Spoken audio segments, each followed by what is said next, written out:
Ceci est un livre audio autogénéré par Google. Collection Enfance, éducation et société. Collection Enfance, éducation et société, Sophie Briquet-Duhaz, Chantal Ouellet et Nathalie Lavoie, coord, Progrès en lectures-écritures chez des élèves du primaire au post-secondaire, 2015. Cette collection regroupe des études et essais concernant l'enfance au travers d'approches multiples. Études universitaires et essais issus du monde de l'éducation ou du secteur du travail social, ces travaux ont en commun la même préoccupation: apporter un éclairage diversifié sur un domaine essentiel de l'univers des sciences humaines. Déjà paru. Yannick Brun-Picard, Quand l'objet induit la méthode, conceptualisation des interfaces sociétales d'investigation conjoncturelle, 2019. Yannick Brun-Picard, Le dialogue en éducation et en enseignement. Trajection proactive au cœur d'une interface communicationnelle sociétale, 2019. Yannick Brun-Picard, La carte conceptuelle en éducation, pluralité des cheminements d'une conceptualisation, 2018. Yannick Brun-Picard, Positionner des jalons éducatifs sociétaux, 2018. Yannick Brun-Picard, L'exemplarité en éducation. La reconnaître, l'accepter, la valoriser, la diffuser, 2018. Anaïs Barthélémy-Chaudoir, L'enfant à l'école et la psychologue, analyse et vignette clinique de 30 ans de pratique, 2018. Yannick Brun-Picard, Interface sociétale d'émulation intergénérationnelle, réalité produite par l'enseignement, l'éducation, la formation et l'instruction, 2017. Philippe Eberly, Olivier Molini et Maria Pagoni-Indir, La participation des élèves, effet de mode ou nécessité, 2017. Patrice Gall, Réussir l'école inclusive grâce au partenariat entre les parents, l'éducation nationale et les structures médico-sociales. L'exemple de la scolarisation de collégiens sourds ou malentendants, 2017. Claire Grand, Prendre en charge les troubles d'apprentissage, Petit guide pour les enseignants, 2017. Du même auteur. Éduquer à la durabilité, enseigner, instruire, former au nouveau paradigme sociétal, 2019. Quand l'objet induit la méthode, conceptualisation des interfaces d'investigation conjoncturelle, 2019. Tourisme, objet d'une rare complexité, interface aux territorialités multidimensionnelles, 2019. Le dialogue en éducation et en enseignement, trajection proactive au cœur d'une interface communicationnelle sociétale. 2019. La carte conceptuelle en éducation. 2018. Positionner des jalons éducatifs sociétaux. 2018. L'exemplarité en éducation, la reconnaître, l'accepter, la valoriser, la diffuser. 2018. Interface sociétale d'émulation intergénérationnelle, réalité produite par l'enseignement, l'éducation, la formation et l'instruction. Une approche de l'andragogie, construction avec l'andragogue de l'interface d'enseignement de l'adulte apprenant. 2017. Pédagogie actualisante et pédagogie socio-constructive, pratique éducative sociétale. 2016. Accompagnant d'élèves en situation de handicap, AESH, articulation scolaire d'une intégration sociétale. 2016. De l'autonomie contrainte à l'autonomie scolaire, appropriation d'une interface éducative par l'apprenant. 2016. Pratique éducative et d'enseignement, la place de la didactique au service de l'œuvre pédagogique. 2015. Agent territorial spécialisé des écoles maternelles, ATSEM, personnification d'une interface éducative. 2015. Territoire de mémoire, interface référentielle d'expression et d'affirmation sociétale. 2015. Vivre aux côtés des autres en harmonie, l'indispensable ciment sociétal. La praxéologie dans le contexte éducatif, construction d'une interface évolutive d'enseignement. 2015. Praxéologie, au cœur des structurations des interfaces sociétales. 2015. Plus loin que le développement durable, la durabilité. 2014. Géographicité, interface de notre rapport au monde. 2014. Une école de violence, la cour de récréation, une interface éducative de référence. 2014. L'interface en géographie, jeu et enjeu. 2014. Géographie d'interface, forme de l'interface humanité-espace terrestre. 2013. Copyright L'Harmattan 2019. 5 à 7 rue de l'École Polytechnique, 75 005 Paris. http://www.editions-harmattan.fr. EANIPUB 978 2 336 88 942 9. Exergue. Seuls sont indestructibles les chaînes invisibles, dont notre être s'habille. Tu devras satisfaire pour être reconnu, mais tu ne feras jamais rien de magistral en satisfaisant. L'obscurantisme se répand lorsque les consciences ne tolèrent que ce qui les conforte. Géraldine et Johan, vous m'avez permis de parvenir à une certaine sagesse. Aujourd'hui, Firmin, Lynn, Lily et Jules nous invitent à aller un peu plus loin dans la sagesse partagée avec Brigitte. Introduction. La transdisciplinarité est une invitation, une incitation, une ouverture, une projection hors de la normalité des pratiques dites scientifiques ou de toute démarche corsetée par les impératifs du domaine de production et de réalisation. L'éducation, la formation, l'enseignement et l'instruction sont inclus dans toutes les perspectives de l'emploi de la transdisciplinarité. Par extension, tous les domaines des sciences humaines sont en capacité d'intégrer de manière évolutive cette démarche précieuse pour l'amélioration de notre connaissance sur le monde des faits, dans leur diversité et leur complexité. Cette orientation engendrera quelques levées de boucliers et déferlements de brûlots. Ce n'est pas de la victimisation. Les expériences vécues lors de plusieurs colloques en éducation, en andragogie, en géographie, en géopolitique, en tourisme, en aménagement du territoire ou en pédagogie m'ont éclairé quant au positionnement hostile et arc-bouté contre toute argumentation soutenant la pertinence de la mise en œuvre de la transdisciplinarité à laquelle il est préféré l'inertielle interdisciplinarité si restrictive. Pourtant, lorsque les pères des plus frileux pour écouter mes paroles parviennent à entendre ce qui leur est proposé, ils finissent par abonder en direction de l'admission de la transdisciplinarité. Ce n'est pas pour cela qu'ils la mettent en application ni qu'ils et qu'elles œuvrent pour son intégration dans les démarches méthodologiques des différentes disciplines des sciences humaines. Ils retiennent les concepts qui la composent et parfois, ils les réemploient dans leurs propos ayant pris conscience de l'efficacité de ces outils. Avant d'entrer dans le vif du sujet de l'argumentation pour que les domaines scientifiques intègrent et utilisent la transdisciplinarité, une contextualisation s'avère incontournable. Elle donne une image pragmatique des pratiques courantes et de la réalité de l'utilisation pour ainsi dire permanente d'actions courantes, dans une mise en œuvre inconsciente de ce qu'est la transdisciplinarité. Dans la multitude des possibilités disponibles pour introduire la transdisciplinarité, j'ai fait le choix d'exposer brièvement l'une de mes fixettes, comme se plaisent à dire mes pairs lorsque je reviens avec délectation sur les restants en Provence. Pourtant, la photo de couverture met en situation une ancienne carte de France, une map monde, une règle, une équerre et un compas dans une salle de classe où des élèves découvraient des pratiques pour lesquelles les mathématiques et la géographie étaient mises en synergie. La transdisciplinarité dans ce cas est à l'exercice, mais les restants demeurent mon point d'ancrage. Vous qui avez assisté à certaines de mes interventions à Chicoutimi, à Ottawa ou à Québec, ainsi que ceux et celles qui ont lu l'un de mes ouvrages, Éduquer à la durabilité 2019, vous avez déjà une idée de ce que sont les restants et de la place qu'elles tiennent dans mes travaux ainsi qu'en Provence. Ceux et celles qui découvrent leur existence me reprocheront certainement une présentation trop brève et superficielle. L'objet de cet ouvrage est ailleurs.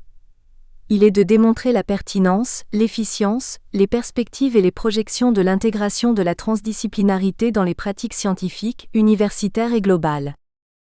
Les restants sont un de mes objets majeurs de recherche en géographie, en aménagement du territoire, en gestion des risques et en éducation par leur contextualisation de découverte de la durabilité pour les jeunes élèves lors des séances d'éducation à l'environnement et au développement durable. D'une manière télégraphique, les restants sont un objet transdisciplinaire par essence. Elles sont le résultat d'un travail manuel pour lequel des agriculteurs ont été en relation avec des tailleurs de pierre. Elles attestent d'une étude, d'une compréhension et d'une expérience des lieux, des bassins versants, des variations climatiques et du vivant des plus fonctionnels.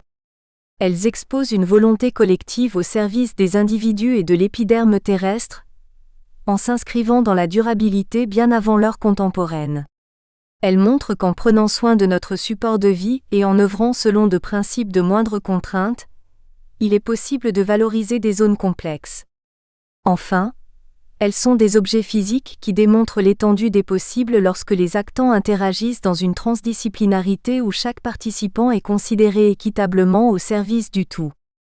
À partir de cet exemple, il est envisageable d'entreprendre cette immersion dans la transdisciplinarité en présentant mes premières appropriations.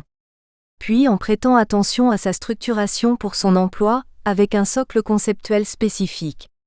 De brefs exemples donneront une matérialité à la diversité des mises en œuvre, afin de rendre explicite un positionnement qui réclame des précisions pour au final mettre en relief des enseignements. Avant cela, un point doit être éclairci pour avoir une idée concrète de la transdisciplinarité. Une définition est nécessaire pour fixer le domaine d'étude, et pour que chaque lecteur discerne les contours de l'objet qu'est la transdisciplinarité. Ce positionnement reflète la confiance en ce qui sera et l'étincelle qui te portera vers la plénitude. Un peu excessif, voire prétentieux, mais en aspirant à œuvrer pour le devenir de notre humanité et non pour l'immédiateté, une certaine plénitude de réalisation peut être atteinte. Transdisciplinarité. Dans un cadre contextuel large, elle est la mise en synergie socio-constructive d'actants de différents domaines scientifiques, dans un esprit de moindre contrainte, d'effervescence cognitive, afin d'œuvrer à la finalisation d'objectifs collectifs et sociétaux partagés par la mise en application d'une collaboration coopérative, de nature praxéologique.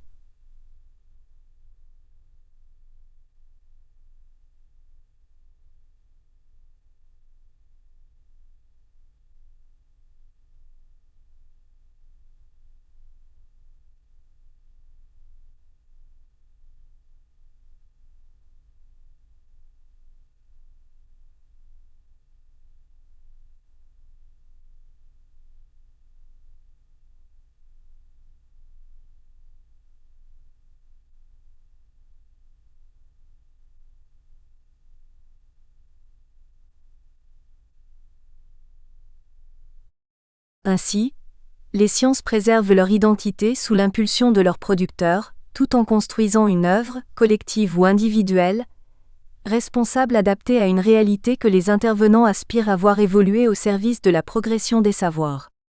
Les frontières des spécialités sont dissoutes pour qu'une trajection soit opérée par les individus. Ils exposent des résultats vérifiables, reproductibles, transposables et falsifiables. Ils sont soutenus dans cette dynamique par une émulation socio-constructive alimentée avec une convivence recherchée lors des échanges, des dialogues, des réciprocités transformatives et des validations des différentes étapes de la production finalisée au service de l'ensemble des parties en présence et plus largement de l'humanité. Lorsqu'elle est mise en œuvre individuellement, par une personne qui étudie un phénomène sociétal spécifique, l'actant construit une trajection entre les domaines connexes constituant les contextes d'étude, d'investigation, d'analyse ou de critique afin d'user de tous les ressorts des savoirs disponibles pour rendre préhensibles les réalités comprises puis explicitées en toute impartialité. Elle est alors une démarche pragmatique vectrice de scientificité pour des œuvres collectives aux ancrages diversifiés, tout en étant un cadre méthodologique ouvert pour chaque actant en mesure d'œuvrer au cœur d'une complexité évolutive en acceptant la richesse du monde des faits et ses interdépendances. Cette définition personnelle est des plus denses. Vous retrouverez dans les pages de cet ouvrage l'ensemble des concepts et des axes qui la composent. Certaines critiques diront qu'elle est touffue, ce qui n'est pas faux. La transdisciplinarité est une démarche, un positionnement, une perspective d'analyse ou encore une conception du savoir où les frontières des croyances, des clientèles, des réseaux et des appartenances n'ont pas de place. Elle est en résonance, Littré 5550, avec mes mots. Nous accédons à la matérialité de la liberté qu'au contact d'autrui. Cette liberté est celle de concevoir des perspectives d'études hors de la normalité. Les individus sont conviés à s'extraire de leurs habitudes, de leurs certitudes, de leur confort et de leur facilité pour s'engager en direction de la complexité des réalités, ainsi que des imbrications qui participent à la beauté du vivant auquel nous participons. Vers la transdisciplinarité. L'intégration de la transdisciplinarité dans mes travaux a débuté au début des années 1990 et s'est intensifiée pour être indissociable de ma thèse de doctorat en géographie, l'humanisme géographique, 2005. Il est vrai que l'appropriation de cette démarche, que l'engramme des orientations, que l'assimilation des particularités et que sa mise en œuvre au cœur de mes différentes approches des phénomènes sociétaux et plus spécifiquement des violences, se sont déroulées progressivement et de manière adaptative en fonction des objets de recherche ainsi que des contextes. Lors de mes premières recherches, la structuration méthodique de mes études a été intuitive et instinctive, car je ne trouvais pas d'outils suffisamment performants pour embrasser la diversité et la complexité des objets sur lesquels mon attention se fixait. En fouillant la littérature, le terme de transdisciplinarité est apparu. Pratiquement tout était là.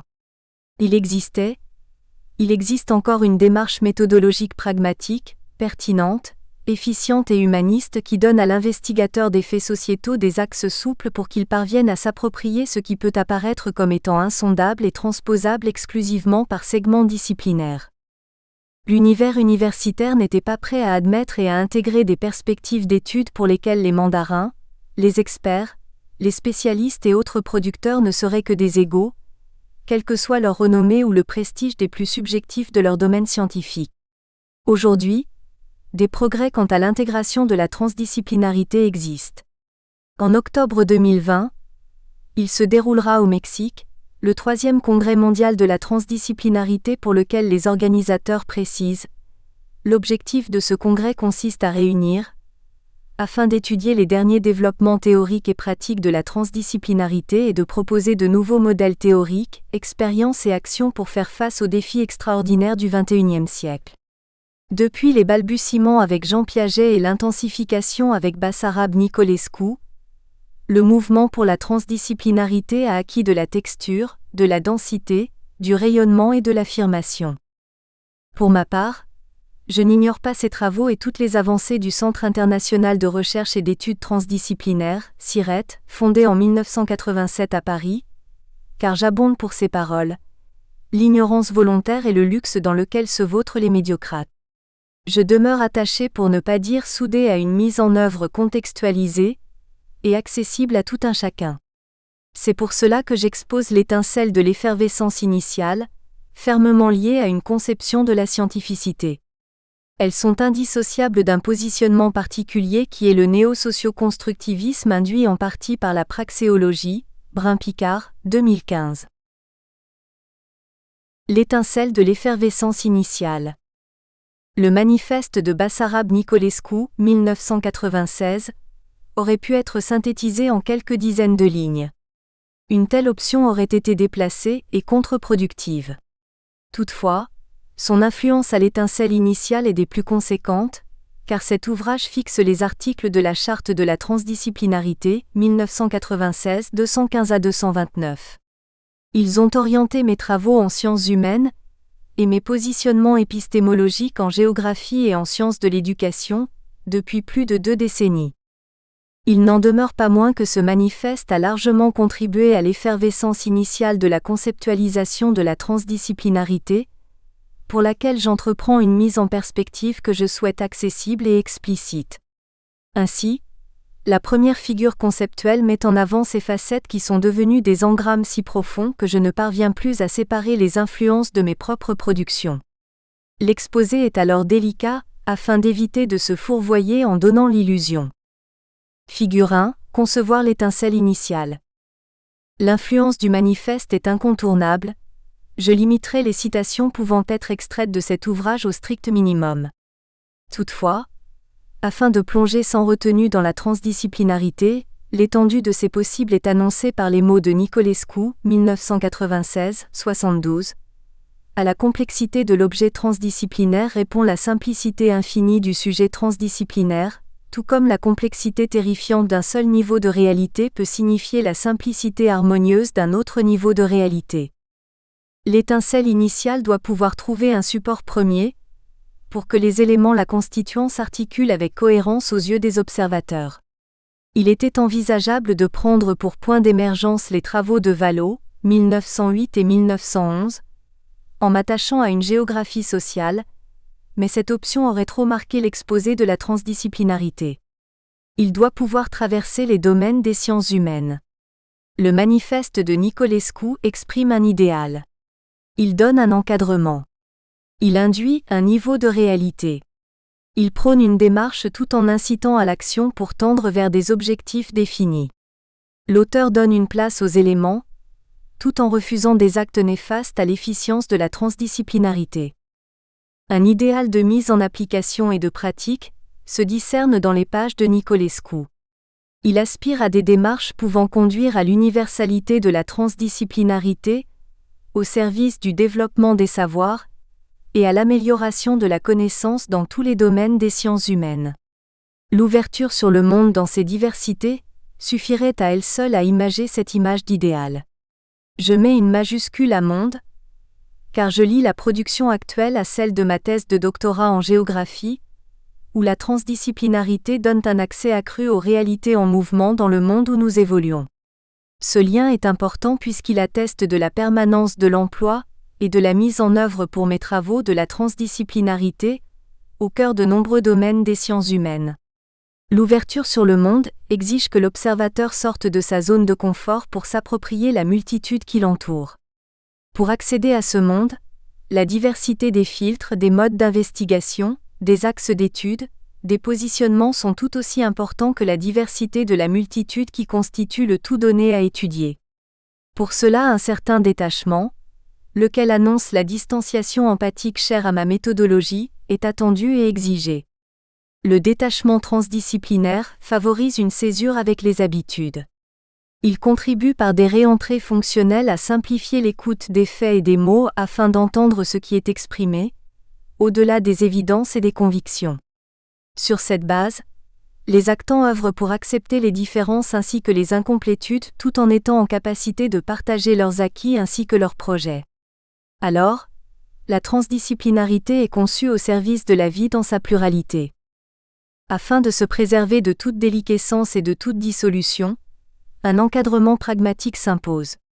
Il rend explicite une transdisciplinarité multiréférentielle, pour laquelle il est souhaitable et recommandé d'aller chercher hors de son domaine de spécialité des références pertinentes.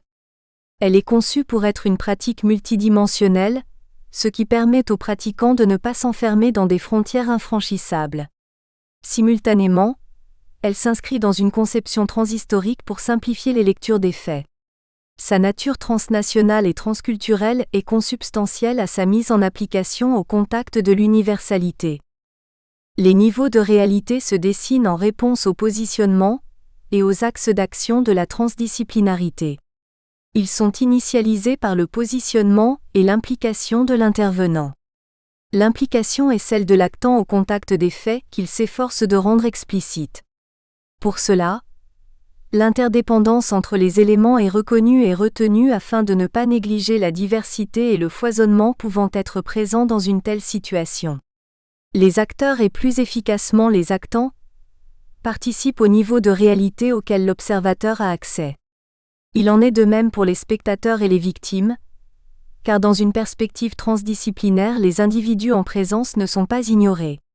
Cet ensemble contribue à la rigueur argumentative fondée sur les réalités exposées et rendues explicites.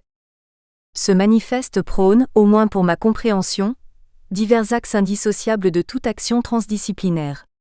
Ceux-ci reposent sur l'association des constituants ainsi que sur l'inclusion des inductions endogènes et exogènes constatées ou suggérées selon les réalités.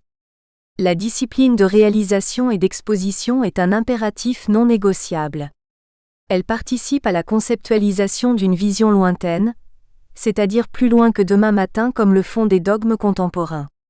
Cette discipline est celle qui permet de reproduire une démarche selon des schémas d'intervention et d'analyse similaires, afin de produire des savoirs universels et transposables. La pratique est matériellement présente. Elle se vit par les expositions et les démonstrations. Celle-ci immerge le destinataire dans un degré de réalité qu'il ne soupçonnait pas forcément. Il faut reconnaître que pour s'élever à ce niveau, le dialogue et la considération pour les éléments en présence sont indispensables.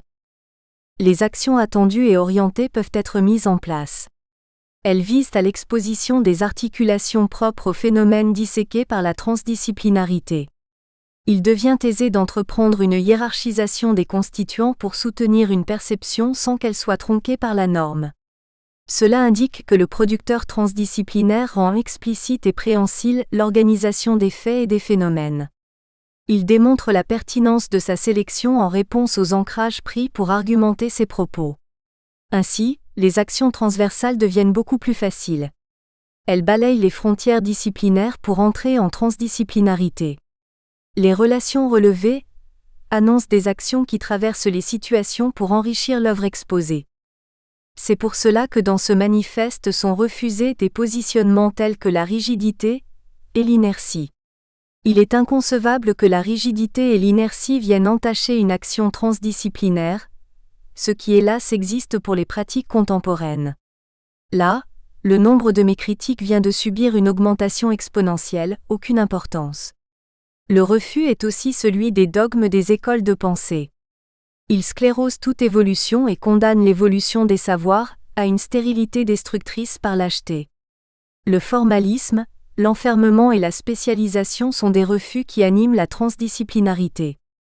En effet, il n'est pas concevable d'œuvrer dans une perspective transdisciplinaire en formalisant ses travaux, en enfermant ses projections dans des idéaux et en étant dépendant d'une spécialisation qui empêche de voir la lumière aux confins de l'univers des sciences en constante évolution au service du plus grand nombre. Se préserver de ces mots s'effectue en donnant une place inaltérable à l'intuition. Elle n'est pas celle produite par quelques herbes fumées. Elle est celle qui s'élabore par l'expérience. L'imagination trouve une large place, ce qui nous ramène à Einstein. L'imagination est plus importante que la connaissance. Ces aspects suggèrent que la sensibilité et la subjectivité du producteur de savoir sont acceptées, reconnues et incluses dans les travaux diffusés. Tout ceci pour répondre à des objectifs.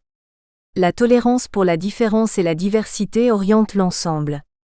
La tolérance n'est pas la soumission. Elle est la reconnaissance de l'existence d'autre chose et de son droit à exister. La dignité est très présente puisqu'il y a considération des individus, quel que soit leur rang sociétal. Pour d'autres domaines, nous espérons que vous avez apprécié cet aperçu. Pour continuer à écouter ce livre audio sur Google Play Livres, utilisez le lien dans la description de la vidéo.